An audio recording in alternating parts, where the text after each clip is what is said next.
진리를 사랑하고 재림을 기다리시는 성도 여러분 안녕하십니까? 21세기는 우리 주님의 재림의 시대입니다. 재림의 조건이 부합되면 언제든지 오실 수 있는 그러한 세대입니다. 시대적인 각종 징조와 성경 예언 성취의 실상으로 볼 때 오늘날 21세기 이 세대의 모든 것이 다 이루어질 것을 저는 개인적으로 확신합니다. 주님께서는 오늘날 마지막 때에 당신의 하늘새 예루살렘 교회에서 봉사할 한 백성을 모집하기 위해 인치는 사업을 하고 있습니다. 계시록 7장의 동쪽에서 올라오는 인치는 천사는 계시록 14장에 등장한 짐승의 표를 받지 말라는 셋째 천사입니다. 그 말씀을 보겠습니다. 계시록 14장 9절에서 10절입니다. 또 다른 천사 곧 셋째가 그 뒤를 따라 큰 음성으로 이르되 만일 누구든지 짐승과 그의 우상에게 경배하고 이마에나 손에 표를 받으면 그도 하나님의 진노의 포도주를 마시리니 그 진노의 잔에 섞인 것이 없이 부은 포도주라. 거룩한 천사들 앞과 어린 양 앞에서 불과 유황으로 고난을 받으리니. 성경 기록 가운데 가장 강력하고 두려운 경고가 셋째 천사가 전하는 경고입니다.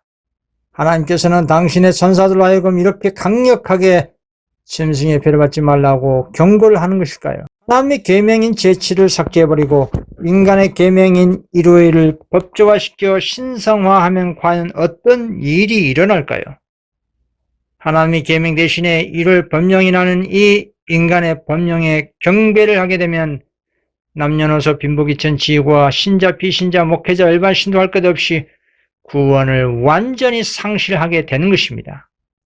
그리고 7재앙을 당하고 천년기 이후 최종적인 집행심판을 통해 영원히 우주 세계에서 사라지게 되는 형벌을 당하게 되는 것입니다. 오늘날 영원한 생사가 달린 이 마지막 기별 짐승의 표를 받지 말라는 이 셋째 천사 기별에 사람들이 집중하지 못한 이유가 무엇인지 과거 유대교회의 역사를 통해 살펴보겠습니다. 마태복음 23장 초반에 주님께서는 당신의 제자와 무리들에게 모세의 자리에 앉아있는 교만한 서기관들과 바리새인들을 조심하라는 경고의 말씀을 하셨습니다. 마태복음 23장 2절에서 4절입니다. 서기관들과 바리새인들이 모세의 자리에 앉았으니 그러므로 무엇이든지 그들이 말한 바는 행하고 지키되 그들이 하는 행위는 본받지 말라. 그들은 말만 하고 행하지 아니하며 또 무거운 짐을 묶어 사람의 어깨에 지우되 자기는 이것을 한 손가락으로도 움직이려 하지 아니하며. 그렇습니다. 율법을 다루는 서기관 그리고 바리새인들은 성경을 잘 아는 그 당시 종교 지도자들이었습니다. 유대교회의 전통과 타락한 제사장에 대한 맹목적 존경심과 맹신적 신앙에 백성들은 노예나 다름이 없었습니다. 주님께서는 그러한 유대교에 대한 백성들의 맹신적 신앙의 사슬들을 끊으셔야만 하였습니다. 서기관과 바리새인들은 모세와 같은 거룩한 권능을 받았다고 주장하면서 율법의 해석자요 백성의 재판관으로서 모세의 자리를 차지했습니다. 이런 서기관과 바리새인들은 백성들에게 극도의 순종과 복종을 요구했습니다. 주님께서는 백성들에게 율법에 따라 가르치는 랍비들이 전하는 교훈은 실천해야 하지만 그들의 모범은 따르지 말라고 하신 것입니다. 왜냐하면 바리새인과 서기관들은 자신들이 가르치는 교훈은 정작 순종하지 않은 것이었습니다. 랍비들은 자신들의 경건함을 과시하는 것이 신앙의 목표나 다름이 없었습니다.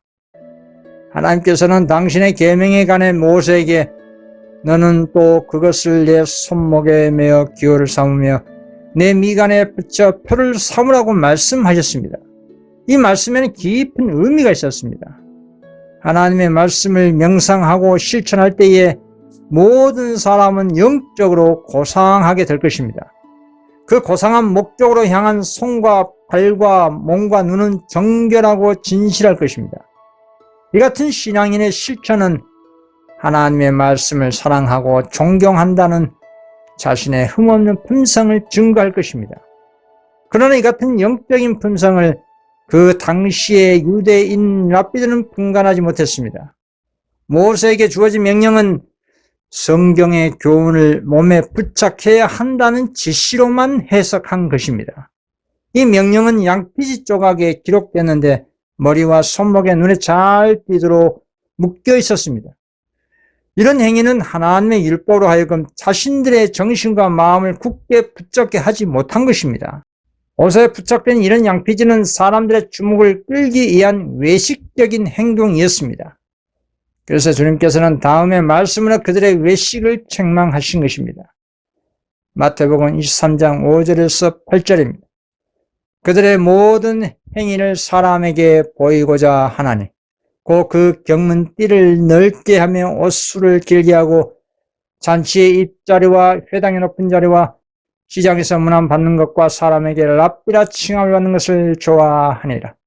그러나 너희는 랍비라 칭함을 받지 말라. 너희 선생은 하나요 너희는 다 형제니라. 이와 같은 분명한 말씀으로 주님께서는 마음은 탐욕과 질투로 가득 차 있으면서도 거짓된 겸손을 나타낸 랍비들의 이런 행습을 견책하신 것입니다. 과거 발생과 세간들의 외식은 오늘날 현대판 제사장이라고 하는 종교 지도자에게도 볼 수 있지 않습니까? 지금은 과거보다 제약이 10배 이상 창궐하고 있는 시대이기 때문에 더 심각한 외식과 종교계의 부패와 타락을 예언의 말씀으로 우리는 얼마든지 알 수가 있습니다. 오늘 마지막 때에 떴던 미지난 라오디아 교회의 지도자들은 옛날 유대 교회의 제사장들보다 더하면 더했지 덜하지 않을 정도로 타락하고 부패되었다는 것을 누구나 다 잘 알고 있을 것입니다. 그래서 참된 증인 그리스도께서는 말세의 교회의 상태를 이렇게 지적하였습니다. 계시록 3장 15절에서 16절입니다. 내가 내 행위를 아노니 내가 차지도 아니하고 뜨겁지도 아니하도다. 내가 차든지 뜨겁든지 하기를 언하노라. 내가 이같이 미증하여 뜨겁지도 아니하고 차지도 아니하니 내 입에서 너를 토하여 버리리라. 참된 증인께서 지적하신 이 말세의 교회 상태를 보시고 강력하게 경고하신 것입니다. 어떤 미증한 상태의 결과는 어떻게 될까요? 그 결과는 구원을 영원히 잃게 되는 것입니다. 우리의 중보자이신 그리스도께서 어떤 미증한 신앙인과 그 교단과 교파에게는 그 어떠한 영적 사업도 인정하지 않는다는 것입니다. 그래서 아버지께 그 어떠한 은혜를 그 영혼을 위해 구할 수가 없다는 것입니다. 다음에 영감의 글을 읽어보겠습니다. 입 밖으로 토하겠던 표현은 그분께서 그대들의 기도나 사랑의 표현을 하나님께 바칠 수 없다는 뜻이다. 그분께서 그대가 그분의 말씀을 가르치는 것이나 그대의 영적인 일을 인정하실 수 없다. 그분께서 그대의 종교 활동들의 은혜를 주시는 요구를 아버지께 할 수 없다는 것이다. 참으로 충격적인 경고입니다. 오늘 수많은 사람들이 교파와 교단에서 가르치는 이상한 구원관에 맹신되어 자칭 구원받았다고 주장하지만 과연 성경의 빛 가운데 비추어 볼 때 구원받았을까요? 주님께서 말씀하신 생명의 좁은 길을 여행하는 소수의 적은 무리들을 보면 노아의 때처럼 극소수만 살아 구원받고 대다수는 멸망의 넓은 길로 가기 때문에 대다수는 짐승과 짐승의 우상과 짐승의 표에 경배하기 때문에 결국 멸망에 취하게 될 것입니다. 이것은 신구약 성경 두 증인이 예언하고 있는 것입니다. 그와 관련된 예언의 말씀을 보겠습니다. 계시록 13장 8절입니다. 죽임을 당한 어린 양의 생명책에 창세 이후로 이름이 기록되지 못하고 이 땅에 사는 자들은 다 그 짐승에게 경배하리라. 이 예언의 말씀대로 그대로 성취되는 겁니다. 이 지구촌에 사는 모든 사람들이 다 짐승인 교황권에 이룰 경배를 통해 복종한다는 뜻입니다. 추가적인 말씀을 보겠습니다. 계시록 13장 15절에서 17절입니다. 그가 건설을 받아 그 짐승의 우상에게 생기를 주어 그 짐승의 우상으로 말하게 하고 또 짐승의 우상에게 경배하지 아니한 자는 몇이니 다 죽이게 하더라. 그가 모든 자 곧 작은 자나 큰 자나 부자나 가난한 자나 자유인이나 종들에게 그 오른손에나 이마에 표를 받게 하고 누구든지 표를 가진 자 외에는 매매를 못하게 하니 곧 짐승의 이름이라 그 이름의 수라. 이 같은 지구촌에 사는 모든 사람들에게 닥칠 시험이 곧 짐승표 시험인 것입니다. 하나님께서 친수로 기록하신 십계명 제7일 계명의 순종을 통해 그리스도 편에 설 것인지 아니면 인간의 법으로 규정해서 만든 첫째 날 일요일에 경배할 것인지 곡식과 가라지를 최종적으로 분리하는 시험의 기별이 곧 셋째 천사의 기별인 짐승의 표를 받지 말라는 것입니다. 그런데 예언을 통해 보면 이 땅의 모든 사람들이 이를 법령에 굴복해 교황권과 개신교 세력에게 경배 드린다고 하는 것입니다. 왜 이런 예언의 결과가 나타나는 것일까요? 여러 가지 이유가 있지만 오늘날 잘못된 교회관 때문에 그런 것입니다. 기독 교파 가운데 수많은 교파 교단들이 난립하는 중에 자칭 진리의 교회에 남은 교회라고 공언하면서 자신들의 교단으로 전도하기에 서로 경쟁하고 있는 형편입니다. 천주교는 과거 중세기 시대 때 이미 바벨론 선포되었고 지금도 바벨론 된 상태입니다. 개신교는 과거 19세기 첫째, 둘째 천사 기별을 거절한 연고로 바벨론 선포받고 지속적으로 바벨론 된 상태입니다. 그리고 개신교는 수많은 교파 교단으로 분열된 상태입니다. 그리고 재림교도 마찬가지입니다. 그리고 개혁교회도 분리된 상태입니다. 그 외에 여징의, 안징의, 신천지 등 수많은 교회들이 전통에서 벗어난 교파들이 우후죽순 생겼습니다. 그런데 이들의 교회들이 공통된 특징이 다 자기의 교회로 전도하기에 열심합니다.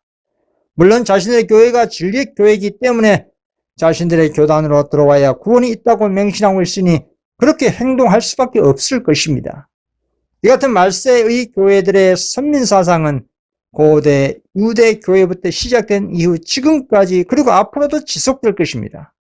현대판 유대교회와 같은 선민사상은 사단이 가장 영혼을 미혹하는 데 잘 팔리는 교리 상품과 같습니다. 그래서 사단의 입장에서 볼 땐 당연한 현상일 것입니다. 이 같은 사단의 남은 교회관 때문에 순진한 사람들은 이 교단 저 교회로 전전하면서 몸과 마음과 재정과 세월을 낭비하게 될 것입니다. 그래서 주님께서는 과거 유대교회 지도자들에게 말씀하신 것을 보십시오. 마태복음 23장 15절 화야 있을진저 외식하는 서기관들과 바리새인들이여 너희는 교인 한 사람을 얻기 위하여 바다와 육지를 두루 다니다가 생기면 너희보다 배나 더 지옥 자식이 되게 하는도다. 바리새인과 서기관들이 교인 한 사람을 확보하면 그 교인이 교인 되기 전보다도 더 타락한다는 겁니다. 이유가 무엇일까요? 그 초신자는 교회 안에서 지도자들에게 보고 들을 것이 없는 겁니다. 세상에서 나온 것과 교인이 된 것과 별 차이가 없는 겁니다. 어떤 변화도 교회를 다녀도 없는 겁니다. 이유가 무엇일까요? 그것은 교회의 영성 때문입니다. 이 같은 영적 결핍은 매 시대마다 반복된 현상입니다. 물론 사단의 역사입니다만 그렇다고 해서 사단의 유혹에 항상 끌려 다녀야 할 이유가 없는 겁니다. 사단의 역사라는 것을 안다면 단호히 예수 믿음과 성령의 능력을 믿고 사단과의 관계를 분리하는 것이 개혁인 것입니다. 그런 과거 유대교회부터 지금까지 그리스도가 없는 뜻든 미증나는 라오디게교회까지 사단과의 과감한 전쟁을 하지 못하고 굴복하기 때문에 교회의 영성이 계속 타락한 것입니다.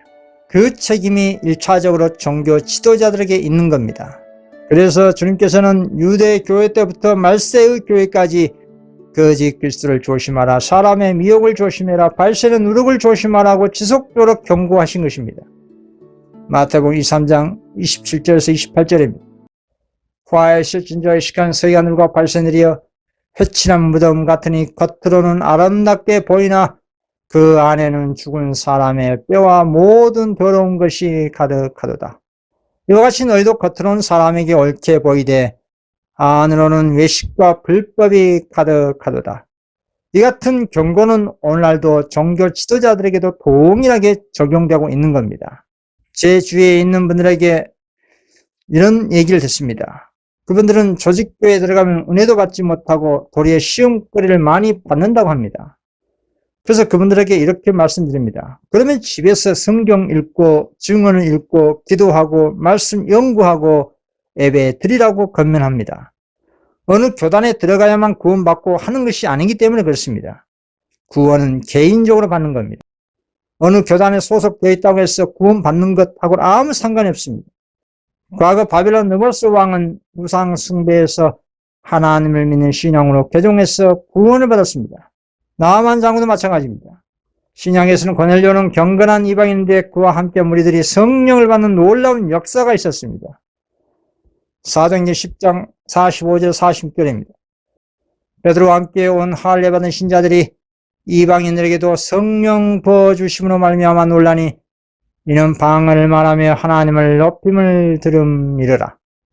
그래서 과거 유대교 시절부터 오늘날 라오디게아 교회 시대에 복음의 장애물은 자신들의 교회 안에 들어와야 14만사천 인침받는다거나 구원을 받는다거나 하는 선민사상에 취한 이 종교 장사 때문에 교회가 갈수록 타락하고 부패해진다는 것입니다. 그렇다면 성경은 남은 교회를 어떻게 정의할까요?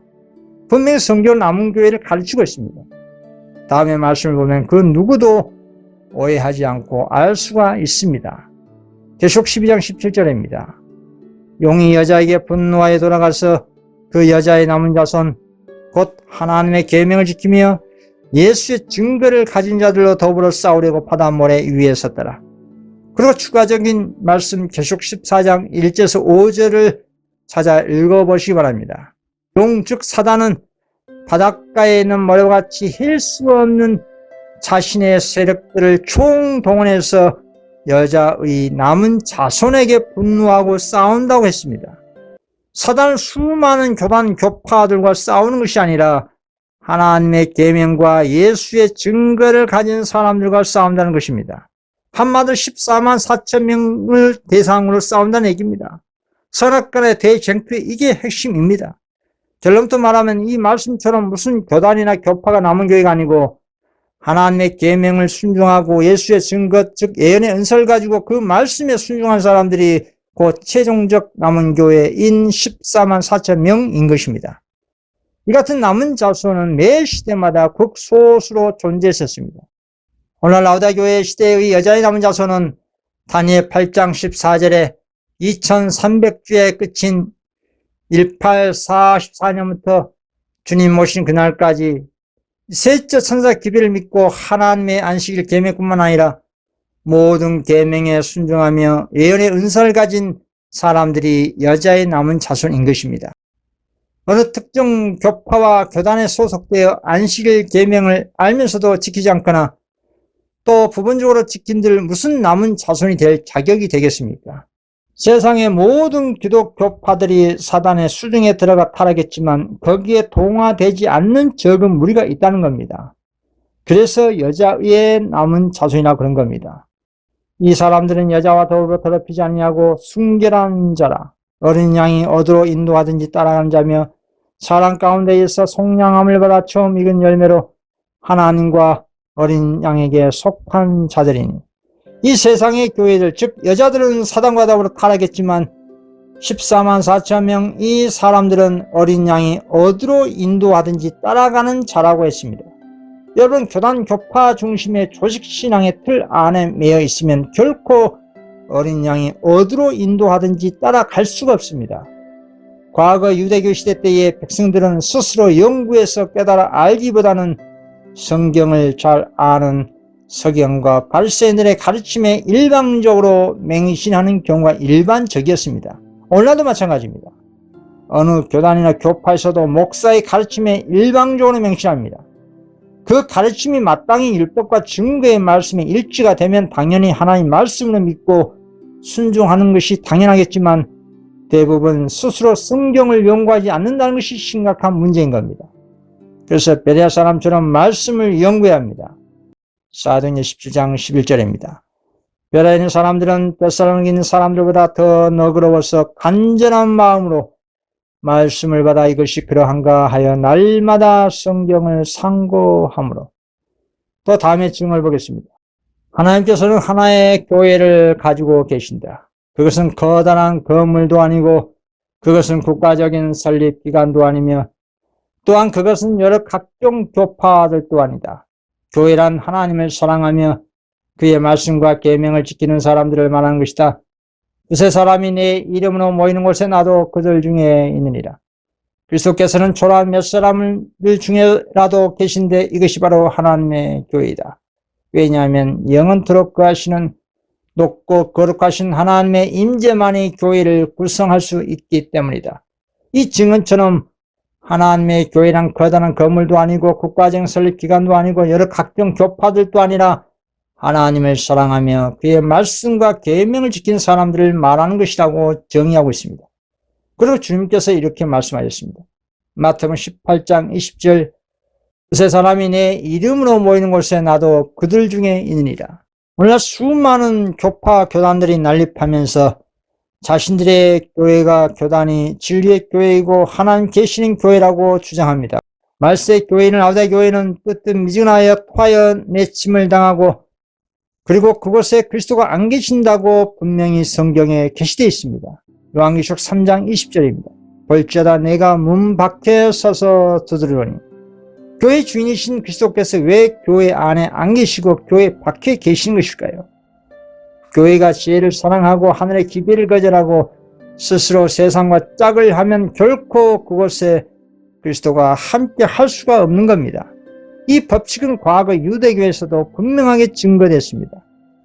유대교회는 예언에 계시된 메시아를 예물을 보고 판단하고 이게 로마 연합해서 십자가에 죽이고 말았습니다. 그리고 그들은 주님께서 사전에 경고하신 대로 너희 집이 황폐하여 버림받는다고 한 예언이 AD 70년에 로마에 의해 돌 하나도 남김없이 다 무너져 멸망당하고 말았습니다. 한마디로 하나님의 성전이 무너진 것이 아니라 강도의 구열이요 인간이 장사한 집이 황폐하여 무너진 것입니다. 오늘날도 마찬가지입니다. 오늘날도 그리스도가 문 밖에 있는 뜨뜻미지근한 라우디아 교회도 결국 화해 버림을 받았다는 것을 성경은 분명히 게시되었습니다. 그래서 그 같은 인간의 집이 되어버린 바벨론에서 나오라고 수많은 천사들이 세상 곳곳에서 마지막 밤중 소리가 외쳐지고 있는 겁니다. 성경 예언대로 그리스도가 교회 문 밖에 있는데 어떻게 그 교회가 하나님의 진리에 남은 교회라고 할 수가 있겠습니까? 그것은 하나님의 교회가 아니라 인간의 집이요 귀신의 처소여 바벨론인 것입니다. 다음의 말씀은 마지막 때 지성시대의 교회의 영적인 상태를 분명하게 보여준 말씀입니다. 요한계시록 18장 2절 4절입니다. 힘찬 음성으로 외쳐 이르되 무너졌도다 무너졌도다 큰 성 바벨론이여 귀신의 저소와 각종 더러운 영이 모이는 곳과 각종 더럽고 가증한 새들이 모이는 곳이 되었도다. 또 내가 들으니 하늘로부터 다른 음성이 나서 이르되 내 백성아 거기서 나와 그의 죄에 참여하지 말고 그가 받을 재앙들을 받지 말라.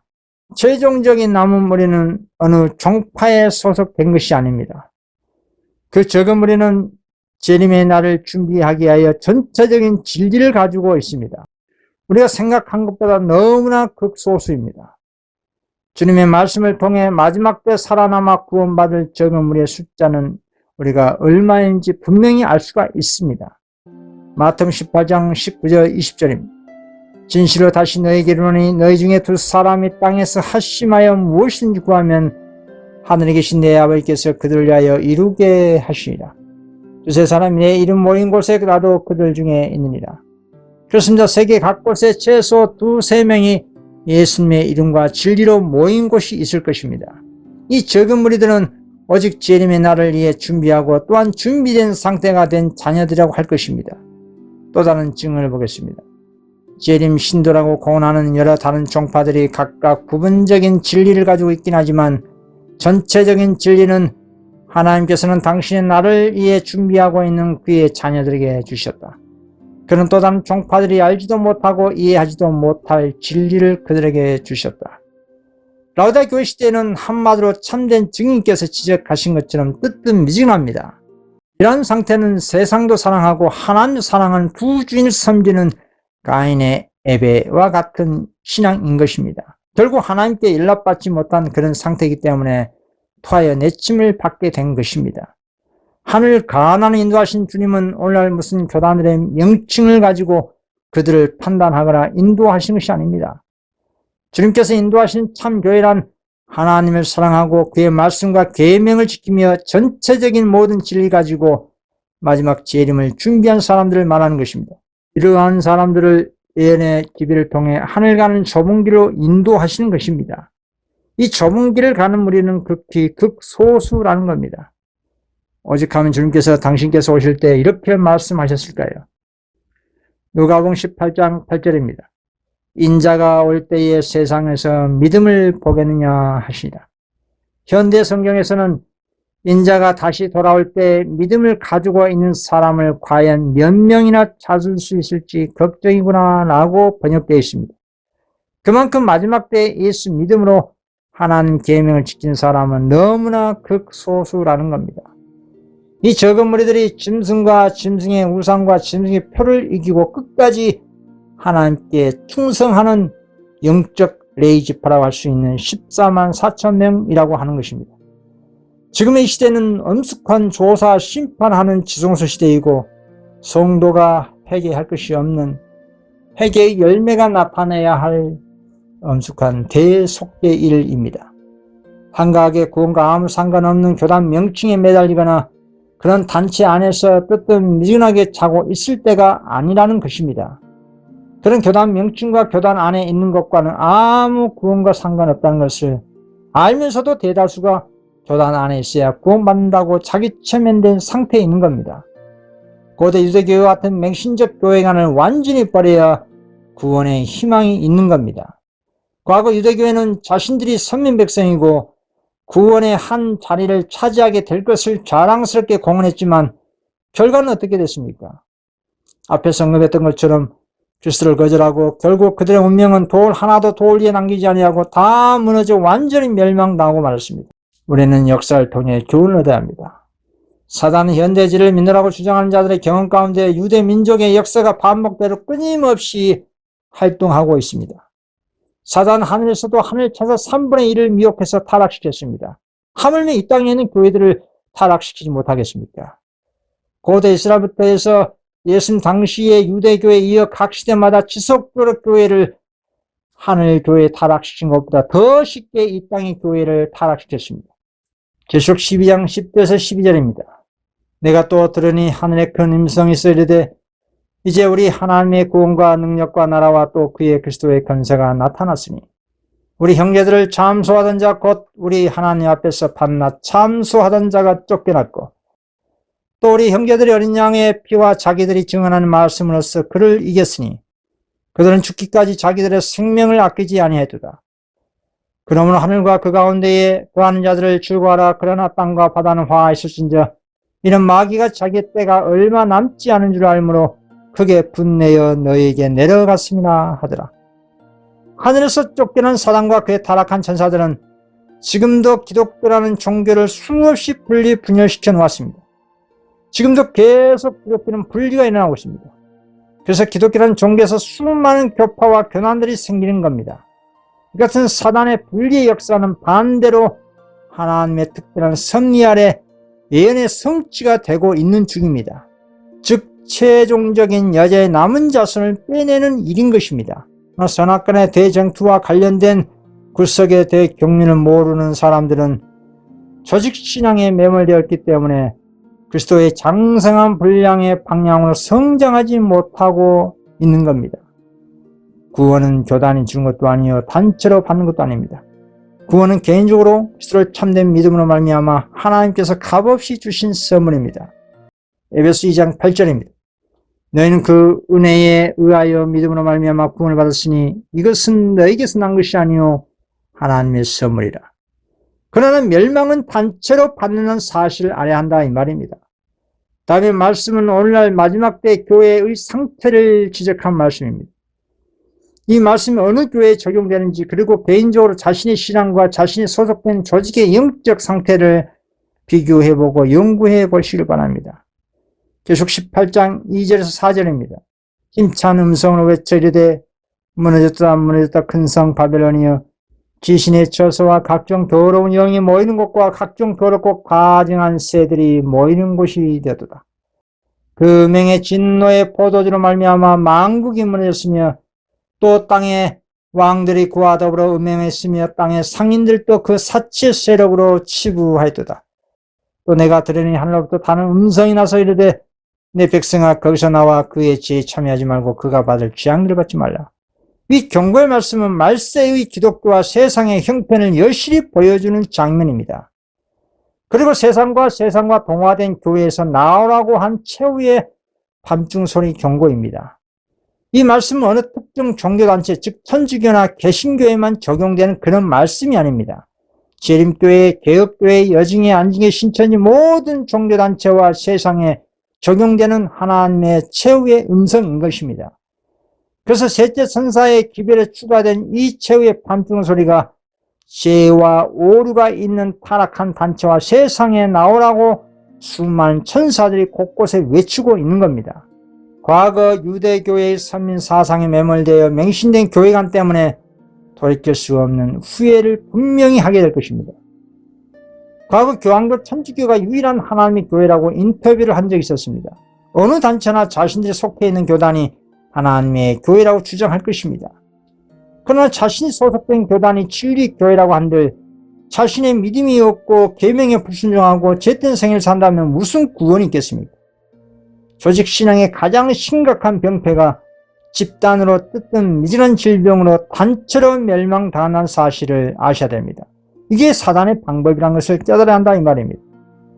사단은 말세로 갈수록 온 세상 사람들을 단 한 사람도 남김없이 자신의 뜯든 미진한 라우디게아 교회라는 이 멸망의 기차에 태워 멸망의 절정을 질주하고 있는 겁니다. 어떤 미진한 라우디게아 교회의 기차 안에 사람들을 남김없이 태웠다는 것은 기독교를 포함한 세상의 모든 종교단체를 타락시켰다는 뜻입니다. 그래서 주님께서는 죄와 오류가 있는 타락한 단체 속히 나오라고 하는 겁니다. 미가서 2장 10절입니다. 이것은 너희가 쉴 곳이 아니니 일어나 떠날지어다. 이는 그것이 이미 더러워졌습니다. 그런즉 반드시 멸하리니 그 멸망이 크니라. 고린도후서 6장 17, 18절입니다. 그러므로 너희는 그들 중에서 나와서 따로 있고 부정한 것을 만지지 말라. 내가 너희를 영접하여 너희에게 아버지가 되고 너희는 내게 자녀가 되리라. 전능하신 주의 말씀이라 하시니라. 마지막 때 뜨뜻미진한 라우디게아 교회와 세상을 향해 하늘을 비상하며 영생의 기별을 외친 천사들을 보십시오. 그 장면이 계시록 14장의 세 천사들과 계시록 18장 1절의 다른 천사와 계시록 18장의 4절의 수많은 천사들입니다.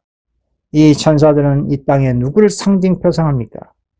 이 천사들이 전하는 기별들은 하늘 천사들과 일치되게 활동하는 이 땅의 하나님의 자녀들을 표상 상징한 것을 증언하고 있습니다.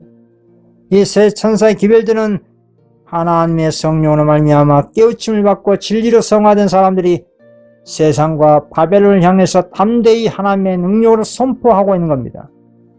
다시 말해서 하늘의 천사들과 일치 합력한 이 땅의 헌신적인 하나님의 자녀들이 성령으로 말미암아 기별을 깨우침을 받고 짐승의 표를 받지 말라는 셋째 천사의 기별과 세상과 바벨론에서 나오라고 담대하게 밤중 소리를 외치고 있는 겁니다. 그리스도가 교회 문 밖에 있는 뜨뜻미진한 라우디게아 교회의 소속되어 있다고 저절로 구원이 있겠습니까? 다시 말씀드리면 구원과 아무 상관도 없습니다. 도리 끝까지 바벨론과 세상에 남아있기를 선택한다면 무서운 칠재앙만 기다릴 뿐입니다. 과거 노아의 때처럼 그리고 롯의 때처럼 그리고 유대인들이 바벨론 포로 시절에 남아있어 그 잿된 곳에서 나오지 않고 있다면 동일한 멸망을 초래하는 결과를 맛보게 될 것입니다. 그래서 오늘 마지막 때 하나님께서 인정하시는 여자의 남은 자손은 우주 천사와 일치되게 셋째 천사의 기별을 세상에 전하는 활동한 자녀들이 최종적으로 남은 교회가 되는 겁니다. 과거 노아 시대 때 노아는 오직 홍수 심판 경고를 일관되게 1세기 동안 흔들림 없이 그 당시 타락한 세대에 경고를 했습니다. 그런 역사는 오늘날 하나님의 남은 백성에게 동일하게 반복되고 있는 겁니다. 원래 마지막 때 더 전진된 셋째 천사 빛 가운데서 행보하는 여자의 남은 자손은 세상의 교단에 소속되는 것이 아니라 그리스도가 계신 하늘서의 예루살렘 교회에 소속이 된 시민권자입니다. 물론 1844 이후 셋째 천사의 기본적 빛 안식일 진리를 신실하게 믿고 순종하고 회개하고 잠든 성실한 재림 신도들도 그 당시에 받은 빛에 의해서 하나님의 인침받고 잠들었습니다.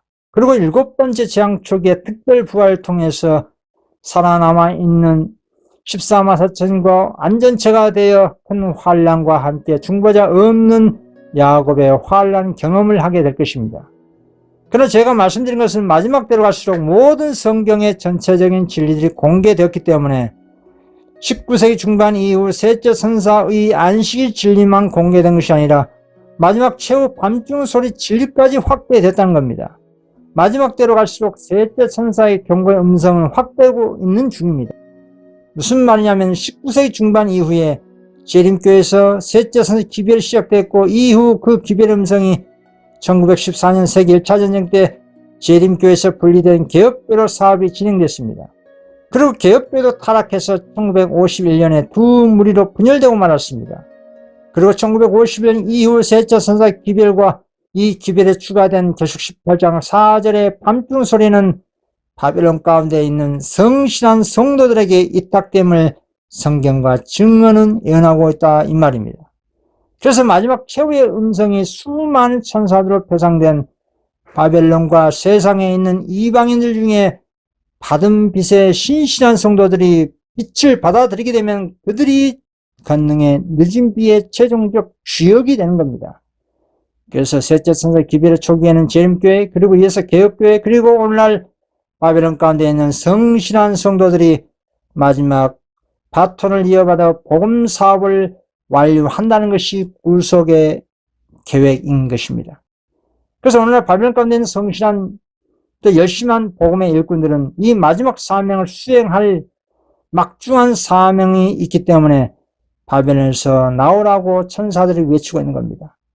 하늘 성소에서 마지막 셋째 선사 기별을 보내주신 예수님께서는 당신의 자녀들이 바벨론에서 세상에서 나와서 마지막 최후의 큰 외침을 하기를 간절히 바라고 계십니다. 이 예언이 짐승의 표를 받지 말라는 셋째 선사 기별에 추가된 계시록 18장 4절의 최후의 밤중 소리인 겁니다. 먼저 밤중 소리를 깨달아 바벨론과 세상에 나온 이 무명인들은 특정 교단과 교파에 얽매임 없이 인친 선교를 활동하면서 자신들이 구원받았다거나 어느 단체처럼 자신들이 14만 4천 인침받았다고 교만스럽게 말하지 않습니다. 세계 곳곳에 셋째 선사 기별과 최후의 밤중 소리를 외친 이름 없는 이 무명인들은 자신들이 받은 예수님의 사랑과 진리를 사람들에게 전하는 것이 당연한 일로 여기고 자신들은 무익한 종으로 생각할 뿐입니다. 계시록 22장 7절입니다.